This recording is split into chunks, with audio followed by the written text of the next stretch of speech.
నరసింహారావు బిడ్డ భారత రత్న బిడ్డ పివి నరసింహారావు గారు అమర హాయ్. వారి జయంతి వేడుకల వాళ్ళ ఇంట్లో పాల్గొనే అదృష్టం జరిగింది. చాలా మంది నాకు కూడా హైదరాబాద్ లో నేను ఇన్ఛార్జ్ మంత్రిని, ముఖ్యమంత్రి గారు సడన్ గా ఢిల్లీ అయిపోయాను. రాత్రి తెలంగాణ దగ్గర పోవాలా అని ఒత్తిడి వచ్చింది. ఎవరు ఫోన్ చేయలేదు, ఎందుకు అనుకున్నాను. పొద్దుగా 8 గంటలకు ఫోన్ చేసి మరి హైదరాబాద్ అటెండ్ అవుతున్నావు అన్నాడు. నేను హుస్నాబాద్ ఉన్నా, వంగర వద్దున 9:30కి ఎట్లా వస్తాను అని రానని చెప్పి నేను ఇక్కడనే వంగరలో ప్రతి సంవత్సరం వస్తా ఉన్నా. ఇక్కడికి వస్తే పెండింగ్ లో ఉన్నటువంటి పనులు ఇక్కడే వంగరకు సంబంధించిన ప్రాంత ప్రజల సమస్యల్ని పరిష్కరించడానికి ఒక వేదిక ఉంటుంది, తెలుసుకోవచ్చు అనే మాటతో ఈ సందర్భంగా ఇప్పుడే ఆనాడు ఇచ్చినటువంటి కొన్ని కార్యక్రమాలకు సంబంధించి రివ్యూ చేస్తా.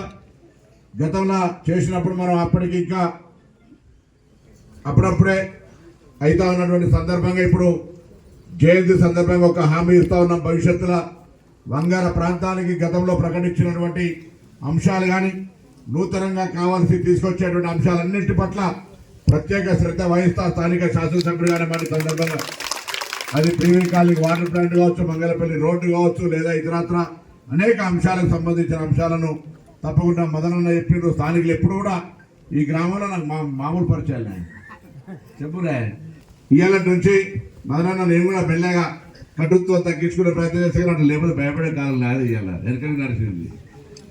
మంచి ఉండాలి, ప్రేమ ఉండాలి, కటుత్వం ఉండాలి. రాజకీయ రాజుకు దాని ఏమంటారు బాబు, మంచి ప్రేమ ఉండాలి, అవసరమైతే కరుణతో పాటుగా పరిపాలనకు సంబంధించి నిర్ణయం తీసుకోవాల్సి వచ్చినప్పుడు కటుగా నిర్ణయం కూడా తీసుకునేది ఉండాలనే ఫిలాసఫీ పాటిస్తాను. సో ఏది ఏమని ఇలా పివి నరసింహారావు గారు ఇంతకుముందు మా పైసలు యాడ్ చేస్తుండ్రు.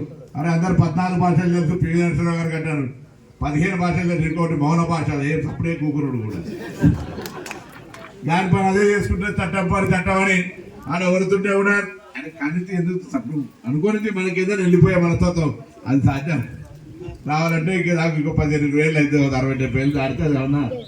సో ఏది ఏమైనా నిజంగా ఈ ప్రాంతానికి శాసనసభ్యుడిగా ఈ గడ్డ మీద ఉంటున్నటువంటి పివి నరసింహారావు గారి భూమి మీద మనం ఈరోజు నిలుసొని మాట్లాడుతున్నాం అనడమే ఒక అదృష్టం. తప్పకుండా ఆనాడే నవోదయ విద్యాలయాలు, కేంద్రీయ విద్యాలయాలు, ఇంతకుముందు చెప్పిన భూ సంస్కరణలు, విదేశాంగ విధానం, ఆర్థిక సంస్కరణలు, ఏ అంశం తీసుకున్నా ఆనాడు ఉన్నటువంటి చాలా ప్రతిభావంతురాలైనటువంటి నాయకురాలు ఇందిరాగాంధీ గారు కూడా పివి నరసింహారావు గారితో కలిసి ఇంతకుముందు చెప్పాడు. ప్రభుత్వాన్ని నడపడంలో అనేక సందర్భాల్లో సలహాలు సూచనలు తీసుకునేవారు. మా రాజకీయ గురు చొక్కారావు గారు కూడా ఎప్పుడు పివి నరసింహారావుతో పివి చూసిన వాళ్ళ ఏం చొక్కానా అని గౌరవంగా చొక్కారావు గారిని పిలిచేటువంటి వ్యక్తి పివి నరసింహారావు గారు. అవునా కదా సార్? చొక్కానా తప్ప ఇంకొకటి పిలిచేది కాదు. పివి నరసింహారావు గారిని కూడా అదే స్థాయిలో గౌరవించుకొని పరస్పరంగా ఈ ఉమ్మడి జిల్లా నుంచి నాయకత్వం వచ్చినటువంటి వాళ్ళు పెద్ద వెంకటస్వామి గారు కావచ్చు, పెద్ద సత్యనారాయణ గారు కావచ్చు, ఆ తరంలో వీళ్ళంతా ఒక సమకాలీన రాజకీయాల్లో వాళ్ళతో కలిసి వాళ్ళ దగ్గర రాజకీయాన్ని అవగాహన చేసుకునే విధంగా ఎదగడం నాకు పూర్వజన సుకృతంగా భావిస్తారు. ఎందుకంటే అందరూ కూడా మంచి పేరు గల నాయకులు, ప్రజా సమస్యలు ఓపికగా విని పరిష్కరించగలిగేటువంటి శక్తి ఉన్నటువంటి నాయకులు. అటువంటి నాయకుల దగ్గర మరి సహవాసం చేసిన, శిష్యుడికం చేసిన కాబట్టి తప్పకుండా ఈరోజు ఒక రాజన్న గారి లాంటి ఆశీర్వచనం మేర కావచ్చు, ప్రజలు ఇచ్చిన ఆశీర్వచనం కావచ్చు, తప్పకుండా నా శక్తిని అంతా ఉన్నటువంటి పరపతిని ఉపయోగించి ఎన్నికలప్పుడు ఒక మాట చెప్పిన మల్లన్న, హుస్నాబాద్ నియోజకవర్గం నిర్లక్ష్యానికి గురైంది.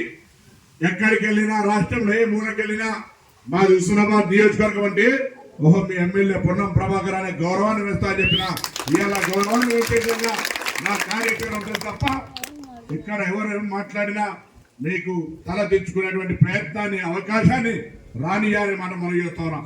ఆనాడు నన్ను పార్లమెంట్ సభ్యుడిగా ఓట్లేసి గెలిపించారు.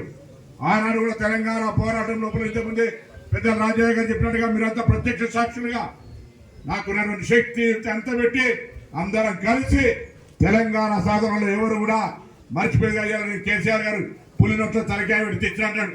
మేము లేకపోతే ఢిల్లీ పార్లమెంట్లో తెలంగాణ అనేటువంటిది ఏర్పాటయ్యే ప్రశ్నే కాదు అని మనం చెప్తున్నాం. సోనియా గాంధీ గారి దయతో మీరా కుమార్ గారు స్పీకర్గా ఉన్నటువంటి పరిస్థితుల్లో ఆనాడు ప్రతిపక్ష నాయకులు ఉన్న సుష్మా స్వరాజ్ గారు కావచ్చు, అలా అందరం కలిసి తెలంగాణ ఏర్పాటుకు ఈరోజు కళ సాకారం చేసుకున్నాం. పివి నరసింహరావు గారు కూడా మరి తెలంగాణ బిడ్డగా ఈరోజు రాష్ట్ర వ్యాప్తంగా తెలంగాణకు సంబంధించినటువంటి జిల్లా లోపల వారికి నివాళులు అర్పిస్తా ఉన్నాం. తప్పకుండా మరొకసారి సందర్భంగా చాలా కాలాతీతమైంది, అందరు పిల్లలు కూడా పోవాలి. ఎక్కువసేపు మాట్లాడకుండా పివి నరసింహరావు గారిని స్ఫూర్తిగా వారి ఆలోచన విధానాన్ని తీసుకొని ముందుకు పోయే విధంగా తప్పకుండా అందరూ అమలు చేయాలని సందర్భంగా కోరుతూ మరొకసారి పివి నరసింహరావు గారికి ఘనంగా జయంతి సందర్భంగా నివాళులు అర్పిస్తూ ఈ కార్యక్రమాన్ని నిర్వహించినటువంటి అన్నగారు మదనన్న గారు వారికి ప్రత్యేకించి ధన్యవాదాలు తెలియజేస్తే